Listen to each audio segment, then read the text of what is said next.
Hello dear student.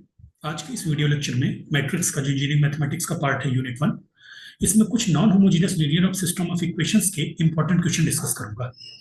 Important question ऐसे हैं बेटे, जैसे पिछले वीडियो लेक्चर में मैंने सिंपली आपको इक्वेशन दे दी, उनको सॉल्व करना सिखाया।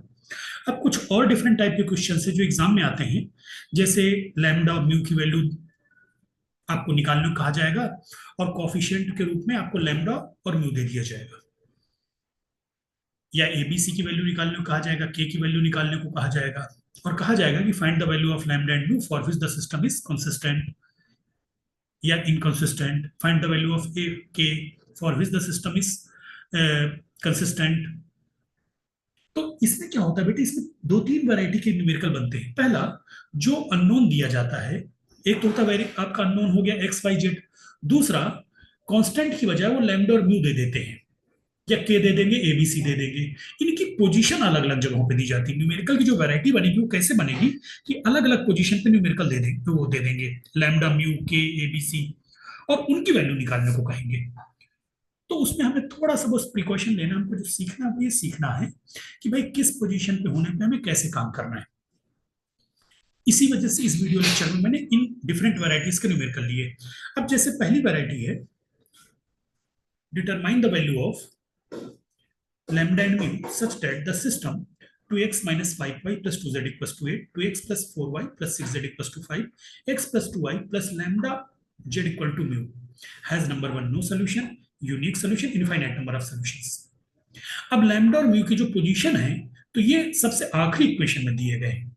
तो ये बहुत सिंपल होता है, जब लैम्डा और म्यू जिनकी वैल्यूज निकालनी है वो आखिरी इक्वेशन में हो और लास्ट में पड़े हो, तो ये बड़ी आसानी से हो जाता है। ये पहला टाइप है। तो चलिए इसको सॉल्व करते हैं। इसमें क्या है, सबसे पहले आपको दी गई इक्वेशन लिखोगे, given system is given equations are. Actual में ये क्या होता है, ये आपके कॉन्सेप्ट का टेस्ट होता है। ठीक है, आप लैम्डा और म्यू की वैल्यू आपको बताना है, नो सोल्यूशन के केस में क्या होगी, यूनिक सोल्यूशन के केस में क्या होगी, इनफाइनाइट नंबर ऑफ सॉल्यूशंस के केस में क्या होगी। तो ये तभी आप लिख सकते हो जब आपको सारे कॉन्सेप्ट क्लियर। ठीक है ना। तो दी गई इक्वेशंस आपकी हैं, 2x minus 5y plus 2z equals to 8, 2x plus 4y plus 6z equals to 5, x plus 2y plus lambda z equals to mu. The matrix form, the matrix form ax equals to b, बिल्कुल आपको काम तो वही करना है, बिल्कुल सी augmented matrix की rank निकालने तक आपको जाना है। ठीक है, तो the matrix form ax equals to b is, आपको अब तक तो क्लियर हो चुका होगा, 2 2 1 minus 5 4 2 2 6 lambda x y z is equal to 8 5 mu. ये आपकी क्या हो गई, ये है a, ये है x और ये है b। ठीक, चलिए अब आगे हमें क्या लिखना होता था, आपको याद हो, augmented matrix. Augmented matrix c is equal to a dotted line b। बना दीजिए बेटे c को इक्विवेलेंट फॉर्म में रिड्यूस करते हैं तो आपको पता ही था, 2 2 1 माइनस 5 4 2 2 6 लैम्डा 8 5 म्यू। चलिए अब हम इसे इक्विवेलेंट फॉर्म में रिड्यूस करना। देखो बेटे, हम लोग पहले क्या करते थे, a11 को 1 बनाते थे। हमेशा हमने ट्राई किया, ये जो a11 है इसको 1 बनाते थे। अब अगर यहाँ पर तुम r1 और r3 इंटरचेंज करोगे तो 1 तो ऊपर चला जाएगा, लेकिन लैम्डा और म्यू ऊपर पहुंच जाएगा, जो कि हमारे लिए दिक्कत पैदा करेगा। तो ऐसे केस में जब लैम्डा और म्यू नीचे हैं, या जब इस टाइप के न्यूमेरिकल होते हैं, तो वहां पे बहुत केयरफुली आप रो इंटरचेंज वगैरह किया करिए। ठीक है, प्रयास ये करिए कि ना करें तो ज्यादा बेस्ट है। चलिए, तो आपका पहला ऑपरेशन क्या होगा, पहला ऑपरेशन होगा इस 2 को 0 करना है, a11 के नीचे 0 करना होता है। तो r2 is equal to r2 minus r1। तो लिखिए 2 - 5 2 डॉटेड लाइन 8 0 2 - 2 0 4 + 5 9 6 - 2 4 एंड -3। अब इस 1 को 0 करना है तो R1 को मैं 2 से डिवाइड कर दूं तो 2/2 1 हो जाएगा।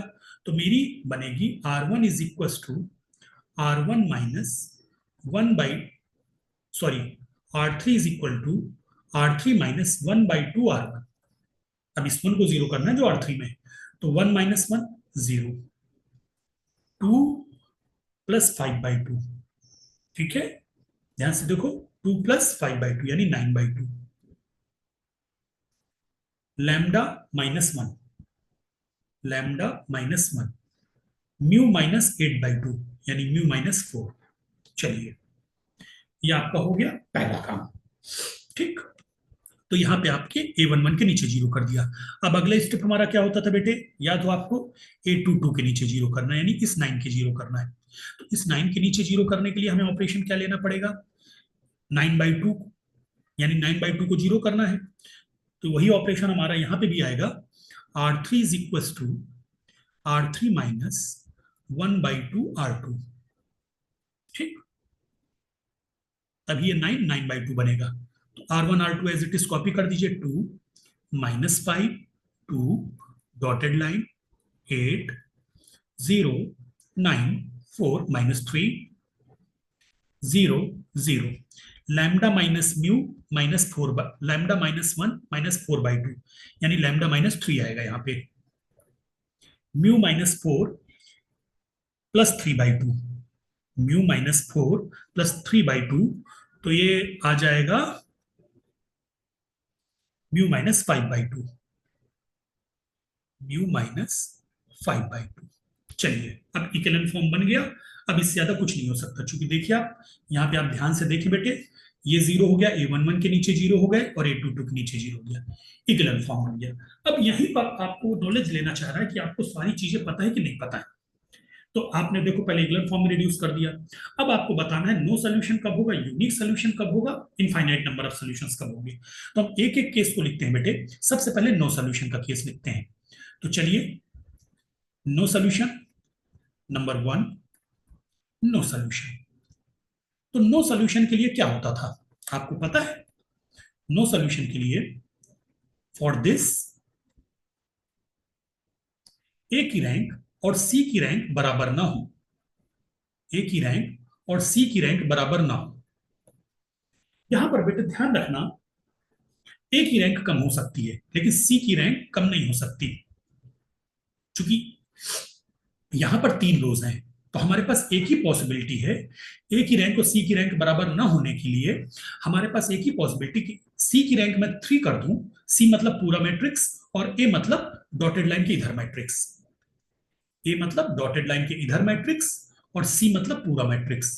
तो अगर मैं ऐसा कर दूं, मैं देखो तुम्हें रफ में करके दिखा रहा हूं, अगर मैं ऐसा कर दूं, बाद में मिटा देंगे, 2 0 0 -5 9 0 2 4 0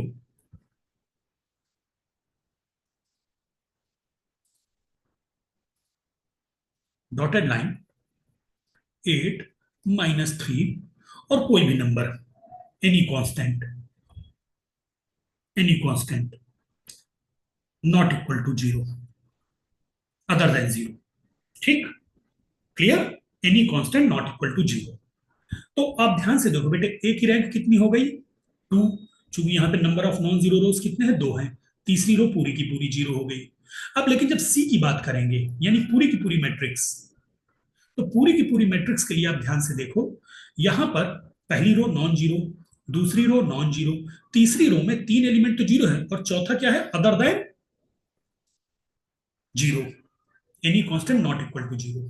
तो सी की रैंक कितनी हो जाएगी, 3। आगे बात समझ में, तो यहां पर हमारा क्या बन जाएगा, so rank of A is equal to 2 if lambda is equal to 3 and rank of C is equal to 3 if mu minus 5/2 is not equal to 0. This implies mu is not equal to 5/2. ठीक, clear? So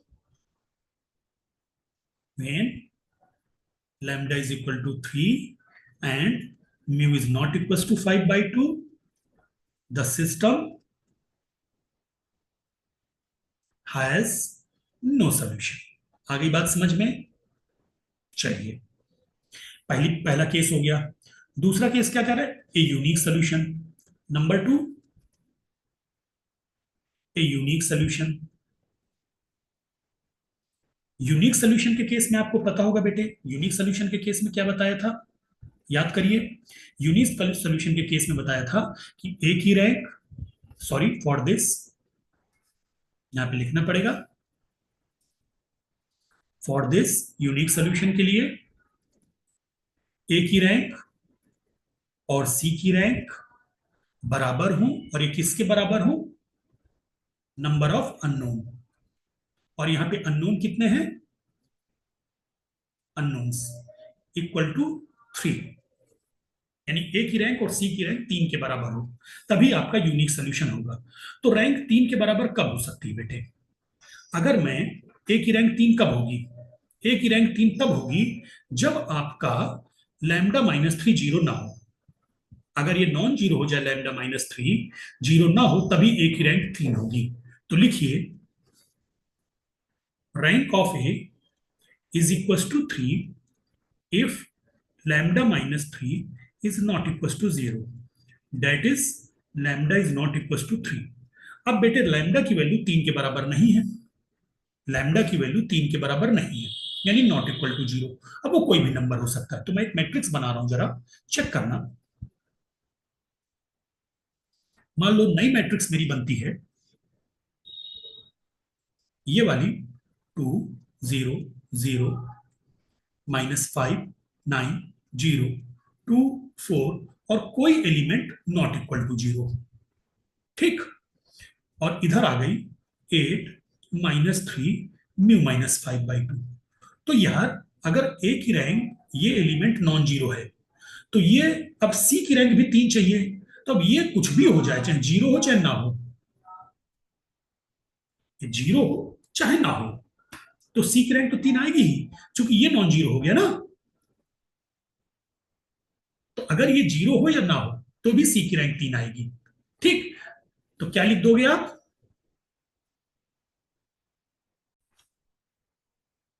इसका मतलब mu में have and mu में have any value,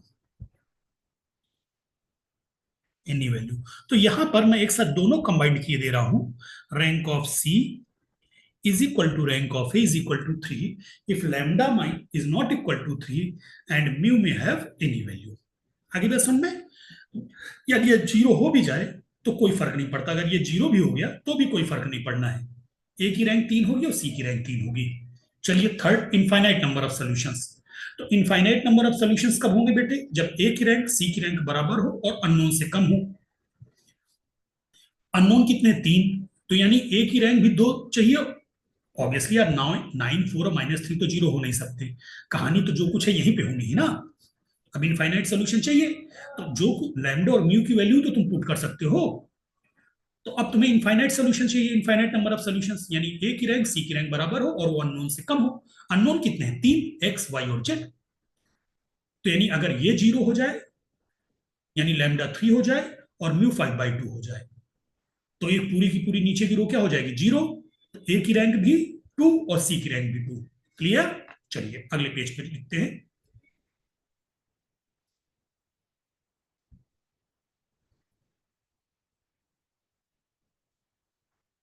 number 3, infinite number of solutions.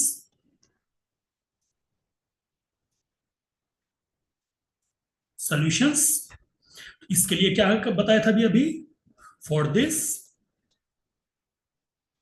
ए की rank सी की rank के बराबर हो और लेस देन 3 हो। क्यों? क्योंकि 3 अब आपका नंबर ऑफ अननोन्स है, अननोन्स है। तो डेट इज, चूंकि आपने देखा था सेकेंड रो का कोई एलिमेंट जीरो हो नहीं सकता, ऑलरेडी नॉन जीरो थे, equal to 2। So rank of A is equal to rank of C is equal to 2 if lambda minus 3 zero हो जाए एंड म्यू माइनस 5/2 जीरो हो जाए। दैट इज लैम्डा तुम्हारा 3 हो जाए और म्यू क्या हो जाए 5/2। आगे बात समझ में? चलिए, ये तो था पहला टाइप का केस, पहला टाइप का न्यूमेरिकल, जहां पर आपको लैम्डा और म्यू सबसे आखिरी में दिए होते थे। अब एक दूसरे टाइप का न्यूमेरिकल करते हैं, जहां पर जिसको आपको वैल्यू निकालनी है लैम्डा और म्यू, ये तुम्हारे सब बीच में होंगे, तब क्या करोगे?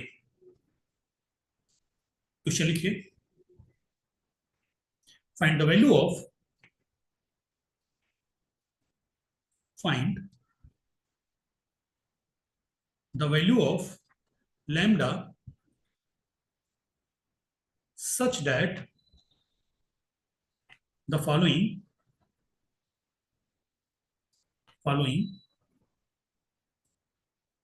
system of equations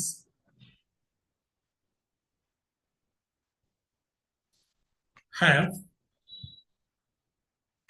unique solution. सिर्फ यूनिक की बात कर रहा है, unique solution. System of equation आपकी क्या है?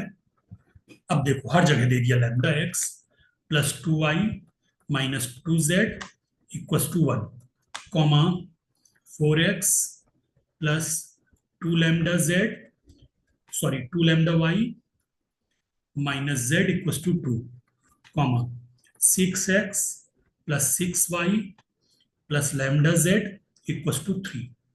और कहा है and use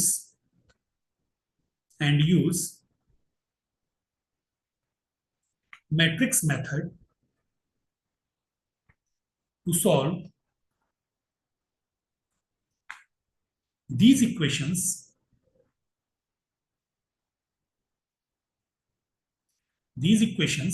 when lambda equal to 2, when lambda equal to 2। तो आप ध्यान से देखो बेटे, दिया गया सिस्टम में लैम्डा हर जगह मौजूद है।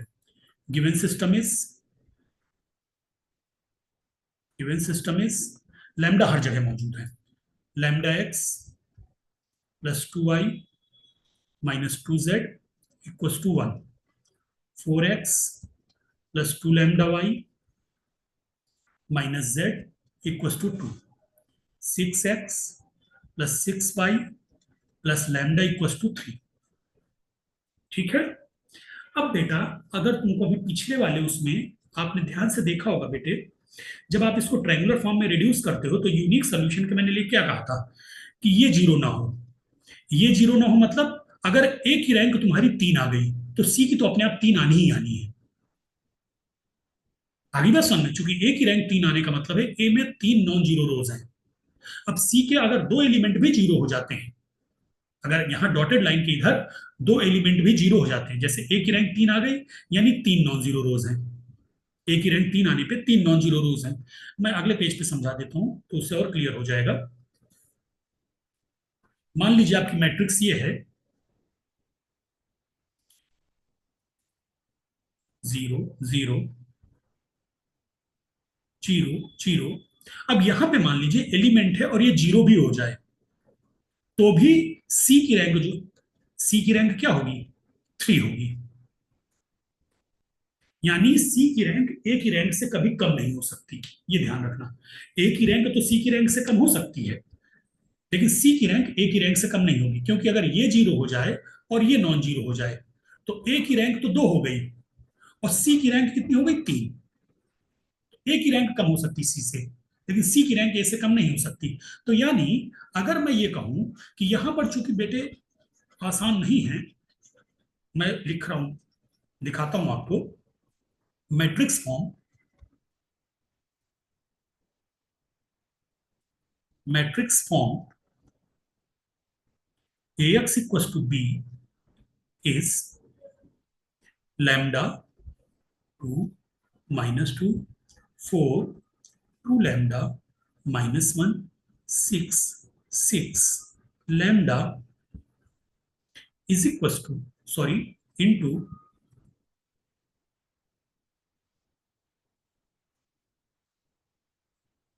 X y z is equal to 1 2 3। अब बेटे अभी अभी मैंने आपको पीछे दिखाया ना, यहाँ पे कॉन्सेप्ट करके दिखाया कि ए की रैंक सी की रैंक से ज्यादा नहीं हो सकती, या उल्टे तरीके से कहो कि सी की रैंक ए की रैंक से कम नहीं हो सकती किसी भी सूरत पे। और यूनिक सोल्यूशन मांग रहा है, तो यूनिक सोल्यूशन मतलब क्या हुआ, यहाँ पे अननोन कितने हैं, 3। यहाँ पर अननोन्स कितने हैं, अननोन से 3। तो ए की रैंक और सी की रैंक 3 चाहिए। अब यहाँ पे बेटे डिटरमिनेंट मेथड लगाएंगे, चूंकि एलिमेंट्री ट्रांसफॉर्मेशन में हम फंस जाएंगे, बहुत बुरी तरह फंसेंगे। तो हमें तो सिर्फ उसने यूनिक सोल्यूशन बोला है, तो अब आप यहां पे लिखेंगे सिस्टम विल हैव, ये ए है, ये एक्स है, ये बी है, S Y S, system will have unique solution if rank of A is equal to rank of C is equal to 3। बस लिख दो, क्योंकि ए की रैंक और सी की रैंक ये 3 के बराबर होनी चाहिए। ठीक, अब सी क्या है, where where C is equals to A augmented B is equal to lambda 4 6 2 2 lambda 6 minus 2 minus 1 lambda dotted line 1 2 3, and rank of A is equals to 3 if determinant A is not equal to 0। ध्यान रखना, ये तो तुम लोगों को पढ़ा होगा कि अगर ए स्क्वायर मैट्रिक्स है 3/3 की, तो यहां देखो ए कितने की है, 3/3 की मैट्रिक्स है। तो अगर इसका डिटरमिनेंट 0 नहीं होगा तो रैंक अपने आप 3 हो जाएगी। क्लियर। तो अब यहां पे आप थोड़ा सा डिटरमिनेंट मेथड यूज करोगे। So determinant A is equal to lambda minus 2, आप सॉल्व कर लेना बेटे, यही आएगा lambda square plus 2 lambda plus 15, ठीक है, is not equal to 0, implies lambda is not equals to 2। ठीक, तो यानी आप लिख दो सिस्टम विल हैव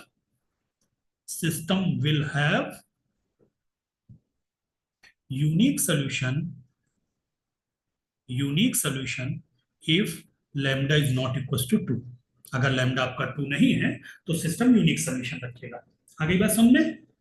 अब आगे आपसे कहा है इसको लैम्डा इक्वल टू 2 के लिए सॉल्व करना है। आइए, when lambda is equal to 2, तो अब हम सी बनाएंगे, जो हमारा सी अभी पीछे हमने लिखा था, C is equal to 2 2 minus 2 4 4 minus 1 6 6 2, और डॉटेड लाइन के इधर था 1 2 3। ठीक है, अब बस अब आप इसको इक्विवेलेंट फॉर्म में रिड्यूस करिए। इक्विवेलेंट फॉर्म में रिड्यूस करना है तो R2 is equal to R2 minus 2R1, तो ये हो जाएगा 2 2 माइनस 2, डॉटेड लाइन के इधर 1 0 0, 2 2 जा 4, और 4 में 1 कितना आएगा, R2 माइनस 2R1 ना, तो 2 2 जा 4 और 1 कितना हो जाएगा 3। ठीक, और 2 1 जा 2, 2 माइनस 2 कितना हो जाएगा 0।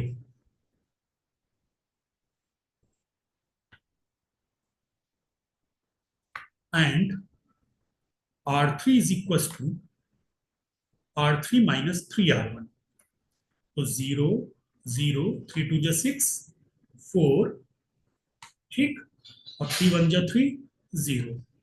अब यहाँ पे 2 जीरो है और यहाँ पे 2 जीरो है, तो एक ऑपरेशन और होगा बेटे, इस एलिमेंट के 3 के नीचे 0 करेंगे, तो R3 is equal to R3 minus 4/3 R2, 2 2 minus 2 1 0 0 3 0 0 0 0 0। ठीक, हियर रैंक ए कितनी है बेटे? डॉटेड लाइन के इधर देखो, आप डॉटेड लाइन के इधर देखिए, तो 3 में से एक रो पूरी की पूरी जीरो हो गई। और ऐसे ही पूरी मैट्रिक्स में देखो, 3 में से एक रो पूरी की पूरी जीरो हो गई। तो ए की रैंक भी 2 एंड सी की रैंक भी 2 एंड नंबर ऑफ अननोन कितने हैं? 3।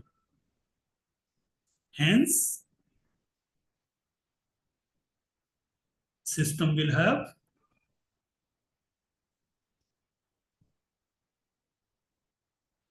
infinite number of solutions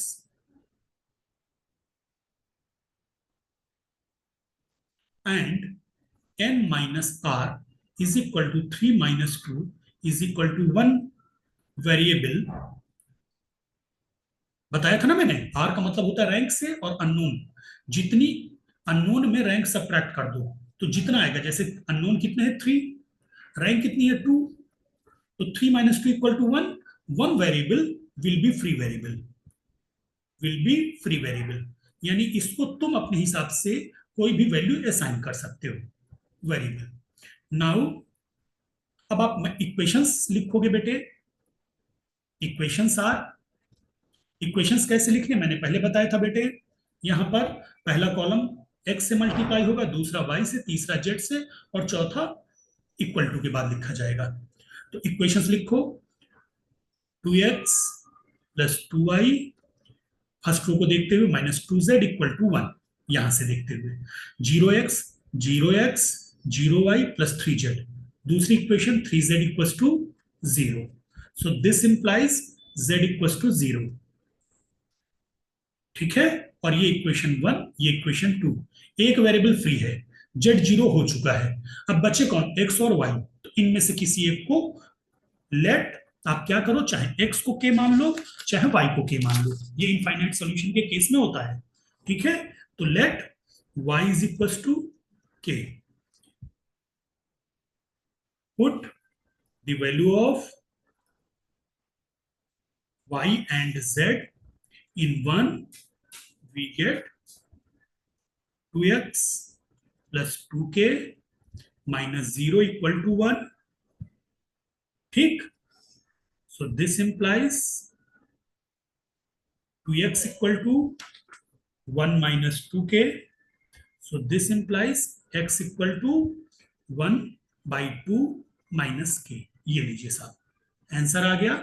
answer लिख देना, x equal to 1 by 2 minus k, y is equals to k, z equals to 0। ठीक, ये था दूसरी टाइप का न्यूमेरिकल जहां पे आपने डिटर्मिनेंट यूज किया था। आगे बात समझ में? ठीक, अब तीसरे टाइप का न्यूमेरिकल देखते हैं, जहां पर सिर्फ और सिर्फ राइट हैंड पे होंगे सारा कुछ, और उसके बाद वो आपसे कहेगा बताओ भाई। अभी तक देखो दो इक्वेशंस में, लेफ्ट पहली इक्वेशन में पहली जो प्रॉब्लम थी, पहली प्रॉब्लम में लैम्डा और म्यू डिनोम सबसे नीचे तीसरी इक्वेशन में थे। दूसरी प्रॉब्लम डिस्कस करी, उसमें लैम्डा तीनों डायगोनल में थे। तीसरी प्रॉब्लम जो मैं डिस्कस करने जा रहा हूं,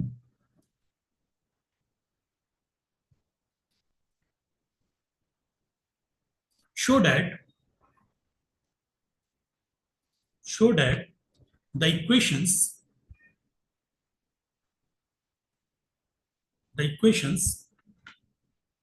minus 2x plus y plus z equals to a, comma x minus 2y plus z equals to b, comma x plus 2y, sorry, x plus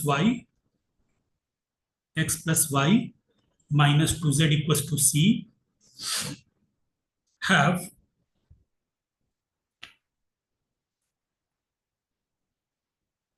no solution unless a plus b plus c is equal to 0। पहला। दूसरा,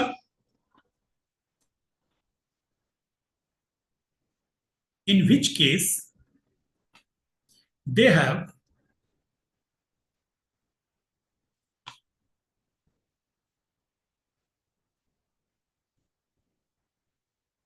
infinitely many solutions. चलिए साहब, many solutions. फिर कह रहा है find these solutions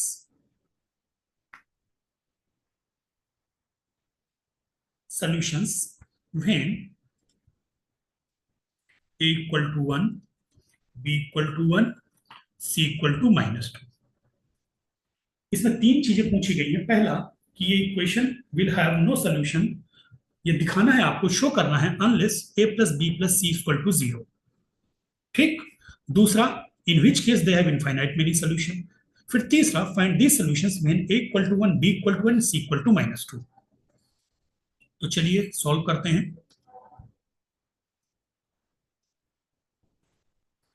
सबसे पहले given system of equation is,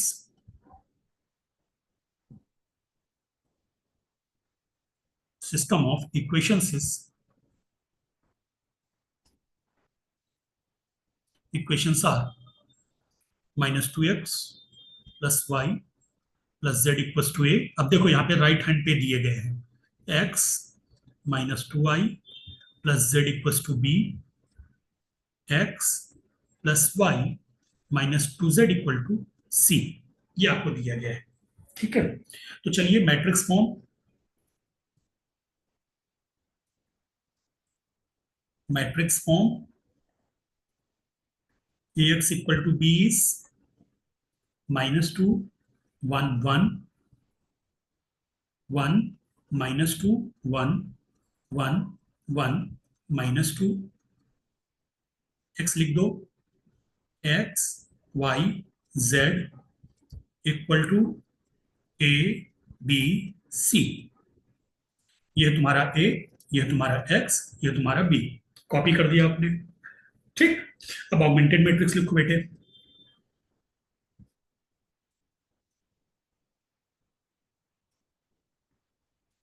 augmented matrix सी क्या होता है, ए को बी में ऑगमेंट कर देना। प्रोसीजर वही रहेगा बेटे, इक्विवेलेंट फॉर्म में रिड्यूस करने वाला। बस पिछले वाले न्यूमेरिकल में चूंकि लैम्डा हर जगह था और यूनिक सोल्यूशन की बात करी थी, तो यूनिक सोल्यूशन तो हमें पता ही है कि नंबर ऑफ अननोन के बराबर रैंक होनी चाहिए। इस वजह से हमने डिटरमिनेंट यूज किया ए बी सी। चलिए साहब, अब आपको सी को इक्विवेलेंट फॉर्म में रिड्यूस करना है, उसी के बाद तो हम बता सकते हैं कि कब इनफाइनाइट होगा भाई और कब नो सोल्यूशन होगा।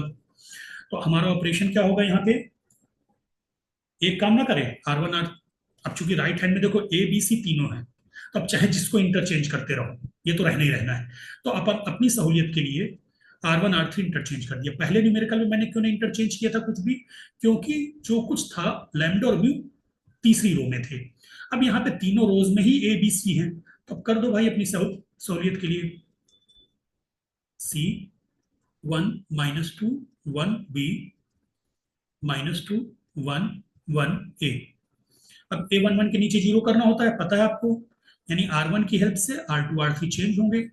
तो R2 is equal to R2 minus R1, तो क्या हो जाएगा 1 1 -3 C 0 -2 -1 -3 1 + 3 4 और B -C। अब -2 को जीरो करना है, तो R3 is equal to R3 plus 2R1, तो ये हो गया 0 1 + 2 1 + 2 कितना हो जाएगा 3 1 और -6। ठीक है। हम्म, देखो यहाँ पे मैंने, ओहो, ये -2 था ना, -2 सॉरी, -2, ये -2 होगा बेटे। ठीक है, तो 1 और -4 -3, तो ये भी गड़बड़ चेंज हो जाएगा बेटे, R2 माइनस R1, तो ये भी -3 होगा, +3। एंट्री गलत कॉपी करने पे ये मिस्टेक हो जाती है, वो तो दिख गई। यहां पे क्या होगा, 3 और -3, और ये हो जाएगा a प्लस 2c, a+2c। अब a11 के नीचे जीरो हो गया। अब आपको a22 यानी -3 के नीचे जीरो करना है। तो ऑपरेशन क्या यूज करोगे, मैं यही कर दूं क्या, या अगले पेज में चलूं? अगले पेज में चलते हैं, जगह रहेगी।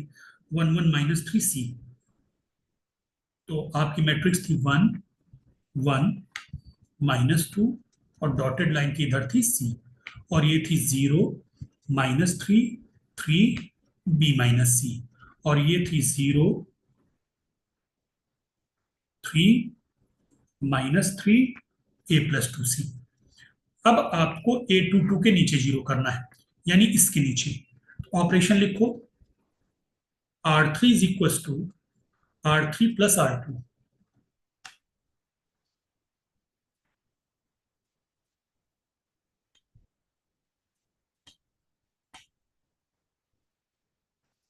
ये दोनों एलिमेंट जीरो हो जाएंगे, क्योंकि 3 -3 जीरो, -3 + 3 जीरो, और यहां हो जाएगा a plus b plus c। हो गया। अब आपको बेटे तीन बातें कही हैं। पहला, have no solution unless a plus b plus C equal to zero. So number 1, जो पहला नंबर है, ठीक, rank of A is equal to 2, and rank of C, ठीक। आपको बोला क्या है, क्वेश्चन पढ़िए, have no solution unless a plus b plus C equal to zero. तो rank of c is equal to 3 if a plus b plus c equal to 0, and if rank of a is not equal to rank of c, then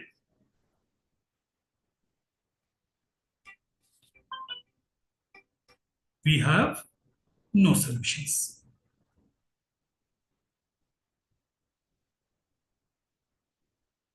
ठीक, clear?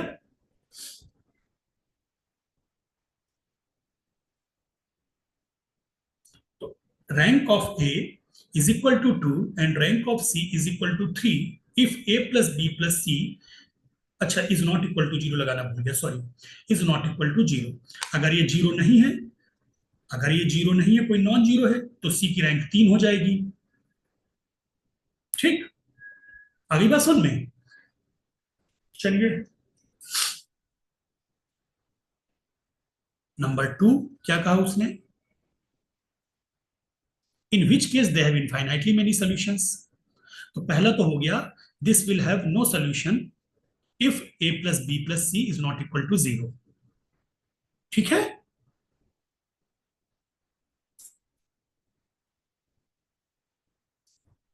Number 2,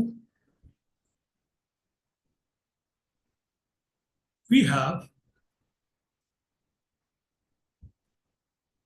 infinite number of solutions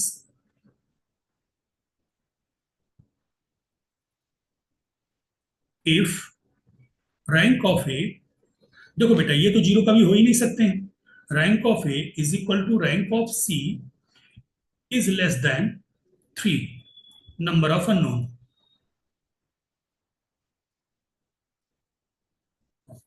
given क्या दिया गया है, ए की rank कितनी, already 2 है, क्योंकि इसमें तो आपके हाथ में कुछ है ही नहीं है, ये तीनों जीरो हो चुके हैं। So rank of C is equal to 2 if A plus B plus C is equal to zero, यानी A plus B plus C अगर जीरो हो जाए, ये एलिमेंट अगर तुम्हारा जीरो हो जाए, तो सी, ये पूरी की पूरी रो क्या हो जाएगी, जीरो हो जाएगी, थर्ड रो। तो ए की रैंक भी 2 और सी की रैंक भी 2। आगे बात समझ में clear?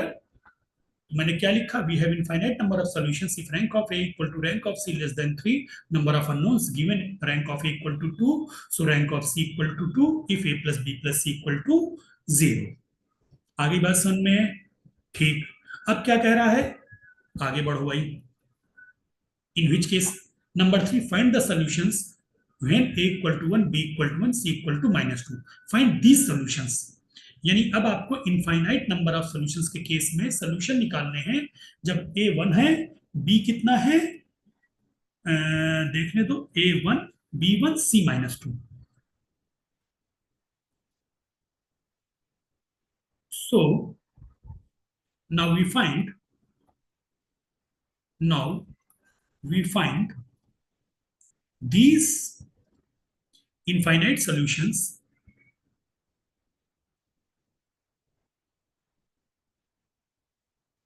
when a equal to 1, b equal to 1 and c equal to minus two. तो देखो बेटे साफ साफ पता ही चल रहा है 1 + 1 -2 0 होगा. So when a equal to 1, बस रुक जाओ, अभी नहीं, पहले तो इक्वेशंस लिखो ना बेटे. Now reduced equations are, now reduced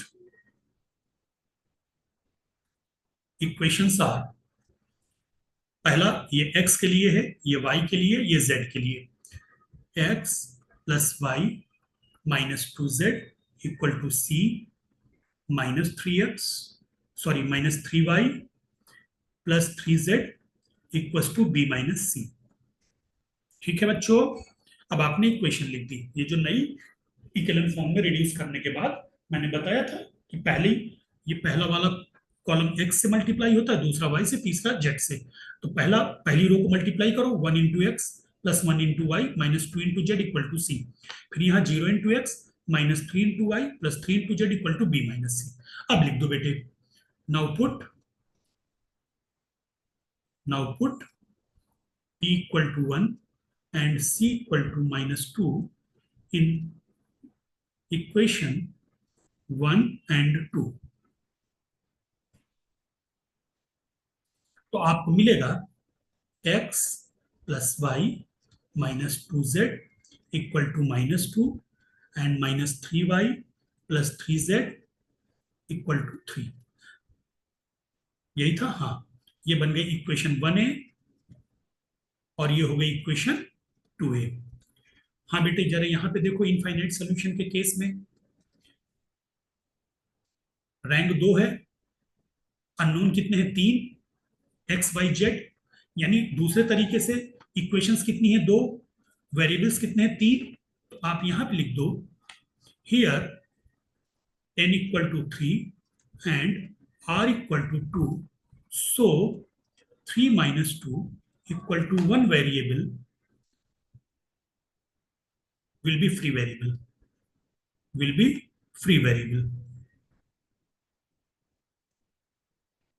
तो let z = b minus, हाँ, z = k. So by 2a -3y + 3k is equals to 3. So this implies y is equals to k - 1. Box के अंदर रखो. Put the value of y and z in equation 1a. We get x plus k - 1 minus 2k equal to -2. So this implies x minus k minus 1 equal to -2. So this implies x equal to k minus 1. Answer.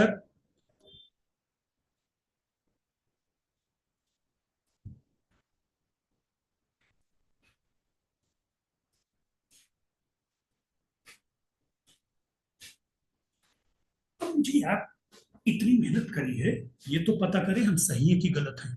इतनी मेहनत करने के बाद हम क्या करेंगे, ये rough का काम है. अपन ने इतनी मेहनत करी, हमको पता ही नहीं चल रहा कि हमारी मेहनत सही है कि गलत है.